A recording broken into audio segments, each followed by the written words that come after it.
So in the last video, I gave you guys an update on what has currently been going on with the water leak and stuff like that.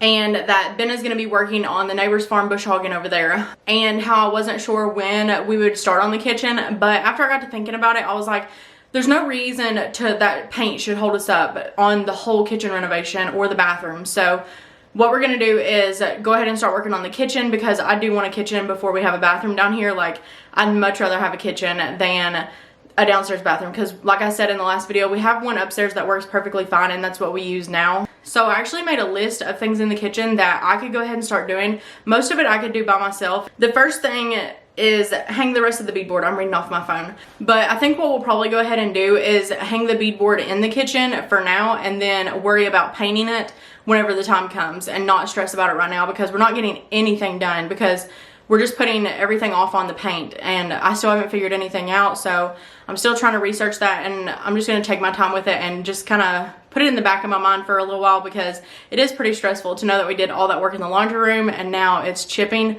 and cracking. So I'm just going to kind of not worry about it for a little while, and then figure out the paint situation in the kitchen whenever it comes. The next thing on the list is restore the fridge. If you guys have been here for a while, then you know that we got a fridge, a stove, and a deep freeze, and I need to work on restoring that fridge, because I do plan on using that in our kitchen, and I'm not really sure why, but so we have no way to know if it actually works, but we do plan on restoring it anyways. But somebody cut the cord on it. Like, you can tell that they just took a pair of scissors and like chopped the electrical cord on it. So I'm gonna have my dad rewire it all, and hopefully it works, and then I need to clean it up and fix it up and restore it back to like looking new again. And then restore the kitchen island. Our kitchen island, I bought it last summer at, I think it was on the 127 yard sale, a hutch bottom, and that's what it is. It's just a hutch, and it's missing the top part, and then it doesn't have a counter on it, so it's just like the bottom base of the hutch, which I need to get it out of storage, out of the addition, and go ahead and start fixing it up. I also need to peel the paint on the pantry door and get it restored. And like I said, I'm not worrying about paint right now or what I'm going to do. I'm just going to focus on peeling all the paint off the door, and then however I restore it, whether I take it back to its natural finish or I decide to go ahead and paint it back, I'll worry about that later. I just need to get everything ready for paint, because it's just holding us up, not doing everything, waiting on figuring out paint. So the next is remove extra mortar from the brick. The kitchen brick does not look like this brick behind me. I don't know if you guys can see. That brick is a lot smoother, and the kitchen brick, it's really rough. Like, that had plaster on top of it, and the kitchen brick did not. It just had studs put up around it, and then it was framed in. So the mortar is like in pretty rough shape. It's not rough shape. The mortar is fine, but it's just a very sloppy job, if that makes sense. So I need to see if I can get like the big chunks off, because I did decide to go ahead and leave the brick exposed. And then I need to sand the vertical boards that are in the kitchen. They're the ones that were behind that paneling, and they had like layers upon layers of paint. So I sanded down and ready for paint again on those, but I'm not gonna worry about painting them right now. Just go ahead and get them prepped and ready for paint. And then the last thing that I have on this list, which there's way more that we could do, this is just what I came up with off the top of my head, but is put in the new window. So we got the window in probably about a month ago now, and we still never have put it in, just because we started working on the bathroom and then we quit. The only rooms in the house that we have air conditioning in right now is our bedroom, the laundry room, and the bathroom. That's the only rooms that we've decided to cool this year, just because the house is a little over 4,000 square feet, and if we decided to cool all that, we would need at least like 6 units, window units, and that's what we have upstairs right now, is just one window unit, and it does fine, but that's really the only place that we like live at and stay. So we moved my office furniture into the bedroom also, so it just kind of serves as the purpose for now. And then downstairs, we don't cool any of this, so it's just as is. The thermostat says it's 77 in here, so it's hot, but it's not completely miserable. So we just raise the windows. The kitchen window, it actually doesn't open. I'll take you guys in there and show you. So it's trying to go dark because it's focusing on the light on the window, but this window is just one single pane, and it's actually the window that was originally here. So the window that was originally here was a floor to ceiling window, just like in the rest of the house. So they just took the top pane and made it one window and just made it a lot smaller. But the bad thing is this window does not open. So that right there, it's just on the outside and it's just a screen. But this window on the inside does not open. So here's the new window. We've had it for about a month and a half. But we want to be able to get that in, and I think our plan is to do that on Monday. Is his dad's going to come and help him put this in because the new window will start up here and be down to this point. So it's not much bigger. We're only gaining that much window, but we had to get something just because this one didn't work.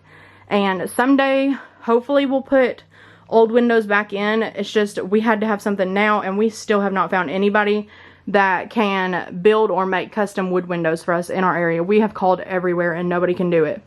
So for now, we're just with these vinyl windows. Also, another thing that I'm kind of debating is we still have no idea if the island is even going to work in here, and I still have not decided on cabinets or anything. I'm still trying to decide if I want to do actual cabinets or if I just want to do hutches or what. But there will be an island right here, and if worst comes to worst, because the pantry is going to be over here, if you guys remember, and then this door, we have an exterior door out in the building, or out in the barn, and it's wooden and it has glass panes, like probably down here, but probably like all the way down here. It has 2 more rows of glass panes. What I'm considering doing, and I'll have to talk to Ben about this because I literally just thought of this, because we're not sure if we'll be able to use the island just because of the door swinging in. So I'm going to ask him about it whenever he gets home. I'm going to see if maybe possibly we could install the door backwards and make it swing into the mudroom. So whenever you open the door, you have to pull it from the outside to get in. Because right now, it's just exposed to the outside. But eventually, there will be a mudroom built back on. So the door will swing to the mudroom side. And right now, right now the door swings inward into the kitchen. And we're afraid that, we're afraid it'll put you in a bind and not be able to, flow very easily with the island here. And then the fridge will sit over there. So you'll just kind of walk into a hole and then have to shut the door and walk on in. So I may see if we could possibly swing the door out. Make the door swing opposite to the mudroom. That way you have to pull the door to open it instead of pushing it right now. But right now I'm going to go into the living room and pick up because I still have that door in the floor, and then I need to get that moved so that I can bring the island in to the living room, because that's where I do all my working at. It's the only place we really have right now. I'm going to see if I can get that kitchen island out by myself into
Okay, so I got the majority of it took off, and what I found is I'm gonna have to replace the bottom of this, the back of it, and possibly the bottom of the drawers. I'm not sure yet. As you can tell, there's like, hopefully you can, this lighting is terrible. There's like water damage in there, and they just cover it up. So you can literally stick your finger through it, and so it needs to be replaced. And I just want to say that this damage did not happen whenever I had it. Like, it didn't happen in there in that room. It was like this whenever I bought it, and I knew it was in bad shape, but I really liked it, so I just got it. I can make changes to it, like put a new board on the back and boards on the bottom, just so that I could make it more durable and be for what I want it to be for. And the drawers are the same way. As you can see, there's water damage there, and they just covered it up with that plastic stuff, which this is the second hutch that I've had, and it's been like this. So every time I buy them like this, usually I buy them at auctions, and they come like this. This is the second one, and they literally just put the plastic contact paper on it and just cover up the problem. But this drawer right here, it's not the original one. It's actually metal, and so I don't know if we'd be able to find a replacement drawer for it or not, or if we just have to stick with this. If we did need to use this one, it would be fine. I would just make changes to it and clean it up and stuff.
Down here we have tons of scrap beadboard that needs to be used up, and so the sides of the hutch is 21 inches, and then I need to go measure the back, but I'm gonna see how much of this I can use because there's some pretty good sized boards in there, and I think I could get some good use out of them.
So when I started this today, I was not expecting to get this much done of it today, but I just finished all three sides of the beadboard except for this top one all the way around, just because it needs to be ripped. It's too tall, it'll hang over.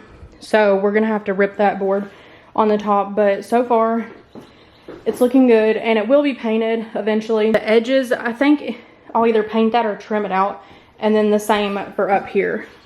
I'll just trim that out. I'm gonna work on the drawers, and then I'll rip those boards another day. It's getting pretty late and I'm ready to quit for the day, so I'll finish it. I'm not really sure when I'll get to work on it again, but that's good progress for today.